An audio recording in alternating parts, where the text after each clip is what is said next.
Now let's focus on the form. We'll make some quick changes that will have a great impact. The look of the store's demo in text mode required text, lines, and rectangles to be displayed using screen coordinates. In GUI mode, this is unnecessary. At this point, we could go through and comment out or remove instructions in the code using specific screen coordinates, such as these display at statements. However, to ease the modernization phase of your legacy code, you can keep these statements as is, as they will be ignored by the runtime system when running in GUI mode with a form using the form layout instruction. We'll be modifying our form to use the layout instruction, so we can leave the code as is, knowing the runtime system will ignore these statements. Next, we'll review the customer form layout. The original forms of the store's demo are designed to be displayed on a text terminal. By revisiting the layout, we can enhance the rendering with minimal changes to the code. Here we're editing the cusform.per file, replacing the screen section by the layout section. The title customer form becomes a text attribute of layout. This text will now appear in the title bar of the window. Label and field positions are being adjusted to accommodate proportional fonts.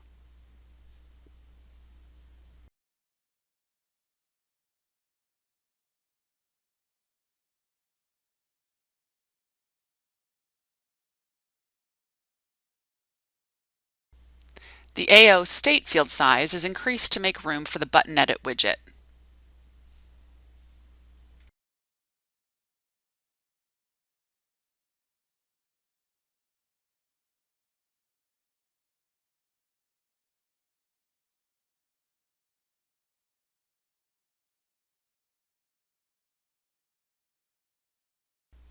In the attributes section, replace the AO field definition with the button edit, adding action equals zstate and image equals zoom.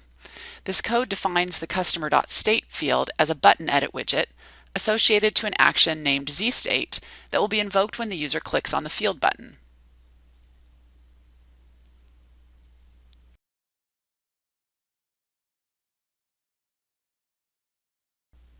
Now we can create a simple toolbar, adding a toolbar section before the layout section. This will declare 3 toolbar buttons bound respectively to the accept, cancel, and exit actions, which can be handled by program interactive instructions.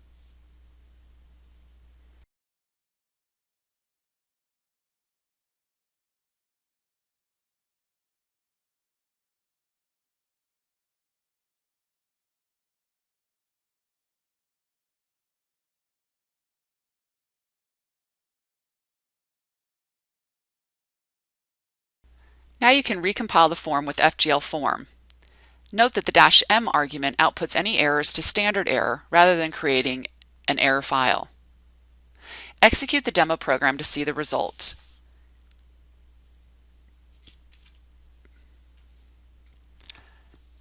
Note the new toolbar with 3 buttons, the new layout of the form fields and labels, as well as the new state field with a zoom button. The button action is not yet available. We will implement the code to handle this action in the next section.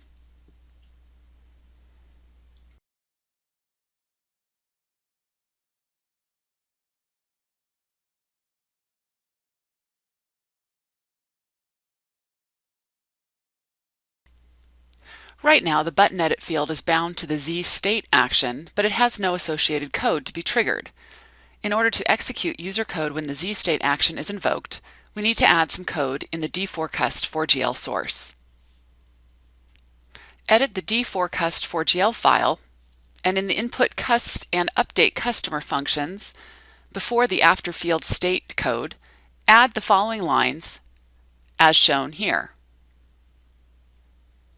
We're adding a parameter to the state help function to indicate if the current field value must be checked or not. You must modify the state help function itself as well and add true in the 2 existing calls.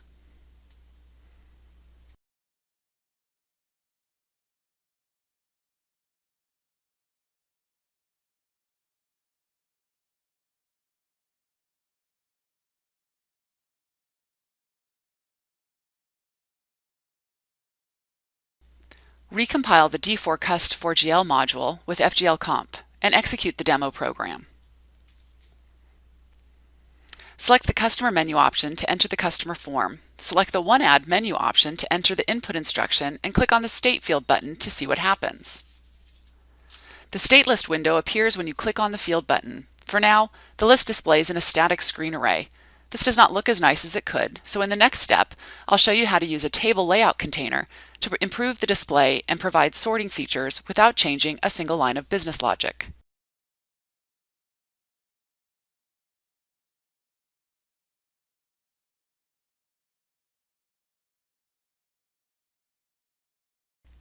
To change the static screen array to a table container and take advantage of the modern display in GUI mode, edit the state list per file and replace the screen section with a layout section. Change the title in the curly bracket area to be a text attribute, and we'll apply a style to this window that this form will be opened within.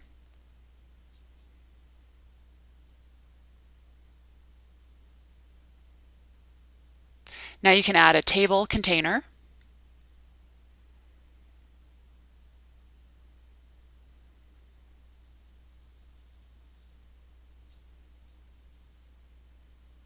and supply some column headers.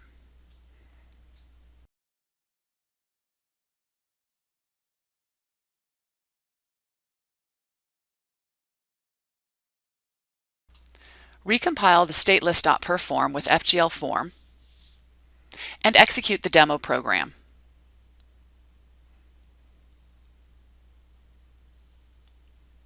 Enter the customer form by clicking on Customer, then choose One Ad, and then select the State field button.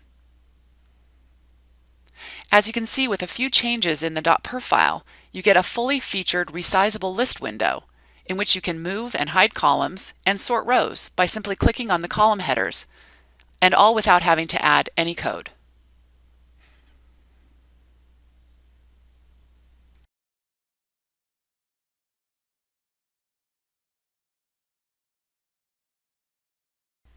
You can now review colors and attributes. Though this is optional, a little work here can really improve the look of your application. Genero uses styles that allow you to override the colors, fonts, and other attributes of any element in the user interface. These styles are overridden, though, by color attributes in the code, so it's a good idea to remove things like attributes magenta from the code, thus allowing the color to default to the system default colors on your client OS, and allows you to change global color settings using the Genero styles file called the 4ST. Other attributes like border, for example, can also be removed since Windows will have the normal rendering for your client operating system.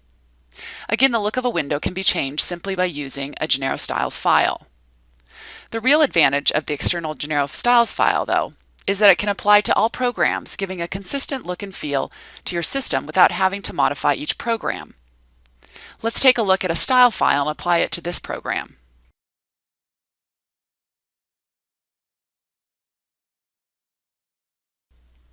In the style file that we'll now use for this program, you can see that these lines make all labels or text on the form appear bold, and all data or normal fields on the form appear in dark blue.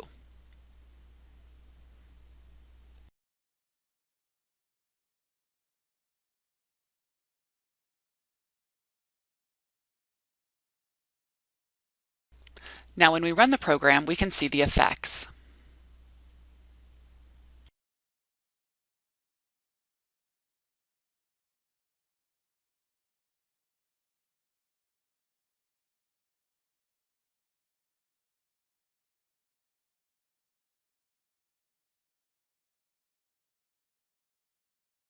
And with a little more effort, you can see what can be produced.